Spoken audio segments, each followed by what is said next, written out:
तुमको 5 टुकड़े में कहा गया है ना, 5 टुकड़े में कर देगा वो, और हम कुछ नहीं करेंगे, हम तमाशा देखेंगे और तालियां बजाएंगे। बहुत भेजते थे बम अपराधी ना।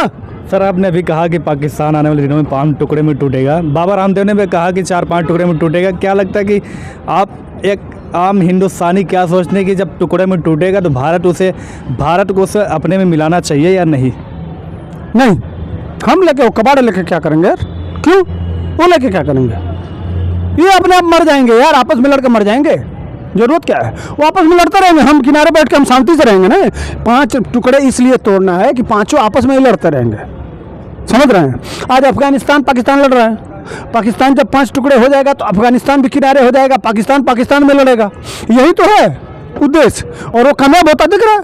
धीरे धीरे उनको उस औकात मिला दिए, और लाएंगे, लाना ही पड़ेगा, और हम नहीं ला रहे हैं, ये खुद उसके जिम्मेदार हैं। भारत के लोग उसमें कहीं नहीं, हमने तो अपने सीने पर सिर्फ चोट खाया, हमने खूने बहाई, ठीक है, लेकिन हम नाहक में, हमारे देश के लोग नहीं थे। आपने हमको चोट पहुंचाया, हम सिर्फ रोए, और उस जो सच्चा है ना उससे कहे, और उसी वही अल्लाह तुम्हारे साथ नहीं है, शायद वो अल्लाह होगा तो हमारे साथ है, इसलिए कि तुमने हमको चोट दिया। वो हमारे साथ खड़ा है, लेकिन तुम्हारे साथ तुम्हारी गद्दारी की वजह से कभी नहीं रहेगा। चाहे तुम जितना रो लो, जितना नमाज पढ़ लो, कुछ भी कर लो, वह रहता है दर्द के साथ, वह रहता है सत्य के साथ, वह रहता है ईमानदार के साथ, वह रहता है मेहनती के साथ। वह ऐसे झूठ और मक्कारों को, मुनाफिकों के साथ नहीं रहता है कि कहते हो कि हम तो खुद पीड़ित हैं, हमने ऐसा किया, और पीछे से पैदा कर रहे हो। ये मुनाफिकी अल्लाह मंजूर नहीं करता है, इसलिए अल्लाह ही तुमको दंड दे रहा है, और तुमको और भोगना है, और भोगते रहना। सर अभी जिस तरह से हम देख रहे हैं पाकिस्तान की हालत, आटे से लेके चावल, टमाटर, सब अनाज, खाने पीने की जो भी सामग्री बहुत महंगे हो रहे हैं, 200-250 रुपये किलो टमाटर बिक रहे। इसका मेन कारण क्या मानते हैं? क्या जिस समय भारत तरक्की कर रहा था, हमने इस पे काम, बेसिक चीज़ों पर काम कर रहा था, वहीं पाकिस्तान के, इसके आप क्या लगता है कि पाकिस्तान की जो हालत है उसके लिए जिम्मेदार कौन है? नहीं, ये मुसलमान है ही नहीं। मुसलमान का होता है ईमान, होता मुसल्लम ईमान। यार सब जितने बड़े लोग हैं सब लूट रहे हैं गरीबों का। क्या किए? छोटी छोटी बच्चियों को, हिंदू बच्चियों को ले जाके मुसलमान बना दोगे? यही काम है ना। वो गुरुद्वारा ग्रंथ साहब के मुख्य ग्रंथी की बेटी को उठा ले जाओगे? ले जाओ, कोई बात नहीं, हम चुपचाप सह लिए। और तुमको ले जाके ब्रिटेन में कहाँ अरबों की संपत्ति बनाए हैं ना, बाहर लोग गए हैं, ले जाके बनाए हैं। किसकी संपत्ति है? इन्हीं की संपत्ति है। डरा के ओ भारत खा जाएगा, मजबूत होना है, मिलिट्री, सारा काम मिलिट्री, चड्डी से लेके बनियान, ब्रेसियर, सब कुछ ये मिलिट्री का काम है। ब्रेसियर बनाना, चड्डी बनाना, या हथियार या युद्ध की प्लान बनाना, खेती करना, जितना बिजनेस है सब मिलिट्री के पास। तो भैया आम पब्लिक क्या करेगी? उद्योगपति पैदा कहाँ से होंगे?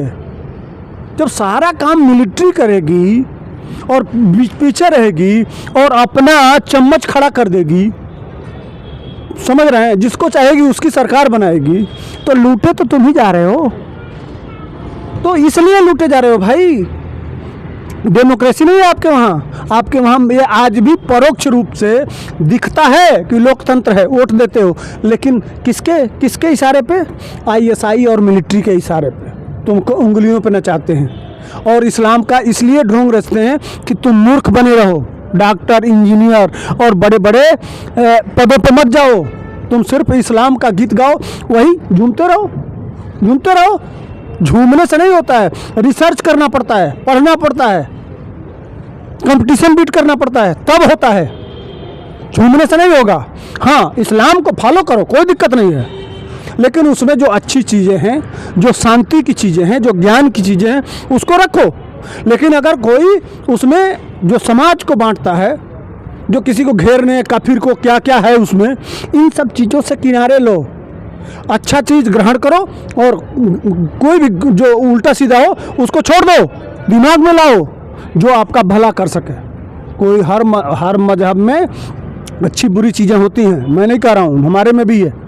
हम लोग अच्छा ग्रहण करते हैं, बुराई को छोड़ देते हैं। इस तरह से जिस दिन सोचना शुरू करोगे, नहीं खुदा ने भेज दिया बस उसको बिल्कुल चलो, हम 72 हूर मिलेंगी, मरने के बाद ही मिलेंगी ना। जिंदा में क्या इस्लाम देता है? कुछ नहीं देता भाई। ढंग से पढ़ना, मैंने बहुत ढंग से पढ़ा है, कुछ नहीं देता इस्लाम में। सिर्फ ईमान लाओ, और जब कब्र में जाओगे तब वो अल्लाह के पास जाओगे तब वहाँ हूरें मिलेंगी, शराब की नदियाँ मिलेंगी, फला मिलेगा। जिंदे में कुछ नहीं देता, और आटा भी नहीं देता, अब पानी भी नहीं देगा, अब कुछ नहीं देगा। सारा उद्योग चला गया ना। अब थाली बजाओ, बस यही काम बचा है। गधे बेचो चीन को, टिड्डी बेचो, और कल अब क्या कहूँ, वहाँ हमारी मुस्लिम बहन उठा के ले जाएंगे चीनी, शादियाँ कर रहे हैं ना। ये औकात है इनकी, बेशरम है ये लोग, शर्म तो आती नहीं है। और जाके डूब के मर जाओ।